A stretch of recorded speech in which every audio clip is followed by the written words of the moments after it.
Hello everyone, कैसे हैं आप सभी। तो बात है सफलता प्राप्त करने की।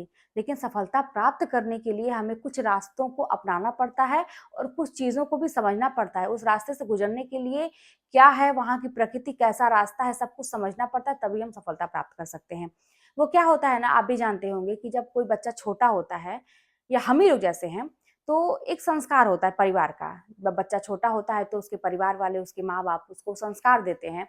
बच्चा जब तक अबोध है, अपने में रहने वाला है, मस्त रहने वाला है, तब तक तो वो संस्कार चलते हैं, लेकिन जैसे ही वो थोड़ा बड़ा होता है, समझदार होने लगता है, ग्रुप बनाने लगता है, वहीं से वो अगर कितने भी अच्छे संस्कार हों या कोई भी चीज़ें चल रही हों, वहाँ से वो चीज़ें दूसरों के प्रभाव में, दूसरे बच्चों के प्रभाव में आके वहाँ से बिगड़ने लगती हैं।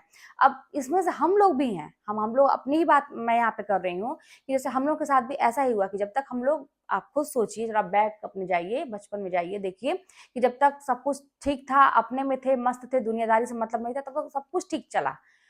कोई टेंशन भी नहीं था, सब कुछ ठीक चला। लेकिन जैसे ज़िम्मेदारियाँ बढ़ी और हम समझदार हुए, ग्रुप बनाए, कैसे लोग मिले, उनका प्रभाव हमारे ऊपर पड़ा और हम रास्ता भटके वहीं से।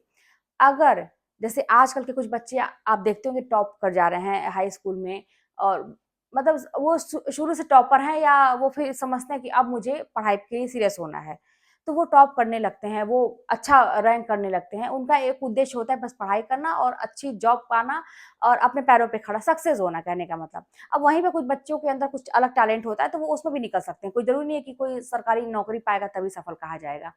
लेकिन वहीं पे कुछ लोग हैं कि वह उसी घर के बच्चे, आप देखिए कि उनको कुछ और अच्छा लगने लगता है, वो ग्रुपिंग करने लगते हैं, वो गलत संगत में पड़ जाते हैं, उनके ऊपर उनका प्रभाव पड़ता है। कैसे बचाएँ अपने आप को इन चीज़ों में? अच्छा, अभी आप लोग जो लोग मेरे वीडियो देख रहे हैं, बहुत सारे लोग देख रहे हैं, तो हो सकता है कि अभी भी यही सारी चीज़ चल रही होंगी। वो ज़रूरी नहीं है कि एक छोटे बच्चे का ही ऐसा ग्रुप होता है कि उनका प्रभाव पड़ता है। ये हमारे, जब हम समझदार हो जा रहे हैं, बहुत समझदार हो जा रहे हैं, प्रौढ़ हो जा रहे हैं, तब भी ये सारी चीज़ें हमारे अंदर हैं कि हम सही गलत का फैसला नहीं कर पा रहे हैं, लोगों के प्रभाव में आके हम अपना करियर बर्बाद कर रहे हैं। हमें इतना नहीं समझ आ रहा है कि अब हमारा परिवार हो गया है, हमारी एक एज हो गई है, अच्छी खासी एज हो गई है, कुछ समय के बाद हमारा सब कुछ खत्म होने वाला है, बुढ़ापा आने वाली है, तब कोई चांस नहीं है कुछ करने का। शरीर साथ नहीं देगा, एनर्जी नहीं रहेगा। अभी आपके पास सब कुछ सही है तो आपको इतनी थकान लगती है, इतने आलस लगते हैं, आपको कोई रास्ते नहीं मिलते हैं पढ़ाई करने के, बाद में क्या होगा? सब कुछ सोचना चाहिए। और फिर अगर आप बहुत ज़्यादा देर में अगर जॉब पाते हैं या सफल होते हैं तो आप क्या कर पाएँगे लाइफ में? फिर एक रिटायरमेंट का टाइम आ जाता है, बहुत सारी चीज़ें होती हैं तो समय रहते करना ज़रूरी होता है। प्रभाव की बात मैं जहाँ तक कर रही हूँ, दूसरों के प्रभाव में क्या होना चाहिए ना, होना क्या चाहिए कि आप इतने प्रभावशाली बन जाएँ, आपके जो संस्कार आपके माँ-बाप ने दिए हैं, अच्छे संस्कार, या आपके अंदर से कोई ऐसी फीलिंग है कि नहीं मुझे कुछ करना है, आप अपने उद्देश्य के प्रति दृढ़ संकल्प हैं अभी भी, तो आपको ऐसा करना चाहिए कि आपके प्रभाव में जो लोग आए ना, उनको भी अपने रंग में रंग लीजिए। एक पानी की तरह, स्वच्छ जल की तरह बनिए। आप देखे होंगे कि जब धारा तेज होती है, पानी की धारा बहुत तेज होती है, तो बीच में कोई भी चीज़ आती है तो उसको बहा ले जाती है। तो फिलहाल अगर आपको सक्सेस होना है, तो आपको इसी तरह से एक कहते हैं ना कि एक ऐसी धारा बननी है जिसका प्रवाह इतना तेज है कि कोई भी ऐसी चीज़ आती है, जो आपको डिस्टर्ब करने आती है या आपको रास्ता से भटकाने आती है, या कुछ भी जो आपको उल्टा-सीधा बोले या टेंशन वाली बात, कोई भी, मैं सबको इसमें समाहित करूँगी। अगर वो सारी चीज़ें होती हैं, तो आपको इतने कहते हैं ना कि धारा इतनी तेज़ होनी चाहिए, प्रवाह में होनी चाहिए आपकी धारा, अपने उद्देश्य के प्रति, कि उसमें उन लोगों को भी आप बहा ले जाइए।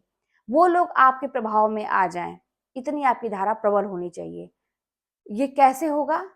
जब अपना मन हम इतना मजबूत कर लेंगे, नहीं हमें जो करना है तो करना है, हमें जो उद्देश्य प्राप्त करना है, जो मैंने सोचा है वो करना है तो करना है, उसके लिए दिन रात आप एक कर दीजिए। आपके लिए एक एक घड़ी का एक एक जो मिनट होता है ना, वो कीमती हो, कि मैंने इतने देर से इतने देर किया तो मुझे मिला क्या, मैंने क्या किया, सही चीज किया या गलत चीज किया, या ऐसे ही मैंने समय बिताया, क्या हुआ?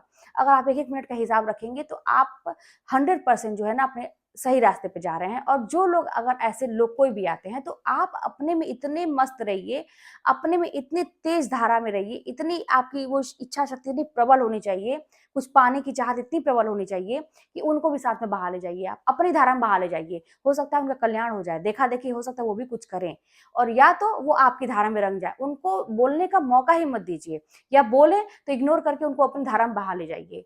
ये होता है सफलता प्राप्त करने का तरीका। फिलहाल आपको ऐसे ही अपने आप को मोटिवेट रखना है, ऐसे ही अपने आप को एक शक्तिशाली मनुष्य के रूप में अपने आप को महसूस करना है, बिल्कुल भी कमज़ोर नहीं महसूस करना है।